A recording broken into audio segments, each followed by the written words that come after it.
వార్తలు చూస్తున్న జై హనుమాన్ సిటీ కేబుల్ ప్రేక్షకులకు నమస్కారం. మంచిర్యాల జిల్లా లక్షడిపేట మండలంలోని జెండా వెంకటాపూర్ గ్రామంలో శ్రీరామనవమి సందర్భంగా శ్రీ సీతారాముల కళ్యాణ మహోత్సవం అంగరంగ వైభవంగా నిర్వహించారు. ఆలయ ప్రాంగణం భక్తులతో కలకలలాడింది. ఓం శ్రీరామ జయ రామ జయ జయ రామ అనే నామస్మరణతో గ్రామం మొత్తం మార్మోగింది. ప్రత్యేకంగా అలంకరించిన శ్రీ సీతారాముల విగ్రహాలు భక్తులను ఆకట్టుకున్నాయి. గ్రామ ప్రజలు పెద్ద ఎత్తున తరలివచ్చి భక్తి శ్రద్ధలతో స్వామివారిని దర్శించుకొని మొక్కులు తీర్చుకున్నారు. గ్రామ ప్రజలందరూ ఆయురారోగ్యాలతో ఉండాలని, పంటలు సమృద్ధిగా పండాలని కోరుతూ ప్రతి సంవత్సరం సీతారాముల కళ్యాణం నిర్వహించడం ఆనవాయితీగా కొనసాగుతుంది. కార్యక్రమం అనంతరం అన్నప్రసాద వితరణ కార్యక్రమాన్ని గ్రామస్తులు కలిసికట్టుగా నిర్వహించారు. పెద్ద సంఖ్యలో భక్తులు పాల్గొని తీర్థ ప్రసాదాలు స్వీకరించారు.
ఈ రోజు లక్షపేట మండలం జెండా వెంకటపూర్ గ్రామంలో సీతారాముల కళ్యాణం అంగరంగ వైభవంగా జరిగింది.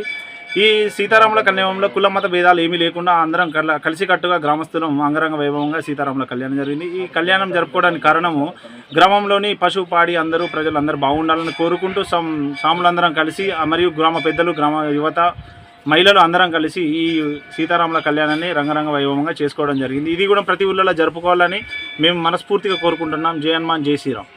జెండా వెంకటాపూర్ గ్రామంలో కళ్యాణ లక్ష్మి మహోత్సవ కార్యక్రమంగా ఈరోజు కార్యక్రమం జరుపుకోవడం జరుగుతుంది. ఇట్టి కార్యక్రమంలో మా జెండా వెంకటాపూర్ గ్రామ ప్రజానీకం అందరూ పెద్ద సంఖ్యలో పాల్గొని ఈ కార్యక్రమానికి దిగ్విజయం చేసినందుకు అందరికీ నా హృదయపూర్వక నమస్కారాలు తెలియజేస్తున్నాను. అదేవిధంగా మా యొక్క జెండా వెంకటాపూర్ గ్రామంలో ఉన్నటువంటి ఆమ్లెట్ గ్రామ ప్రజానికానికి అందరికీ నా హృదయపూర్వక ధన్యవాదాలు తెలియజేస్తున్నాను. అదేవిధంగా ప్రజలు ఆ దేవుని దయ వలన అందరూ సుఖ సంతోషాలతో ఆరోగ్యంతో పాడి పశువులు చక్కగా ఉండాలని మంచి ఆ భగవంతుని కోరుతూ నేను ఈ అవకాశం ఇచ్చిన ధన్యవాదాలు చేస్తున్నాను. ఓకే, ఈరోజు లక్షపేట మండలంలోని జెండా వెంకటపూర్ గ్రామంలో అంగరంగ వైభవంగా సీతారాముల వారి కళ్యాణం జరుపుకోవడం జరిగింది. ఈ కార్యక్రమంలో గ్రామంలోని ప్రజలు పెద్ద ఎత్తున పాల్గొని దీని భక్తి శ్రద్ధలతో పూజా కార్యక్రమాలు నిర్వహించడం జరిగింది. ఈ యొక్క కార్యక్రమంలో ప్రజలు ఆయురారోగ్యాలతో పాడి పంట బాగుండాలని చెప్పేసి మొక్కులు చెల్లించుకోవడం జరిగింది. రానున్న రోజులలో కూడా ఈ కార్యక్రమాన్ని ప్రతి సంవత్సరం కూడా కొనసాగించడం జరుగుతుంది.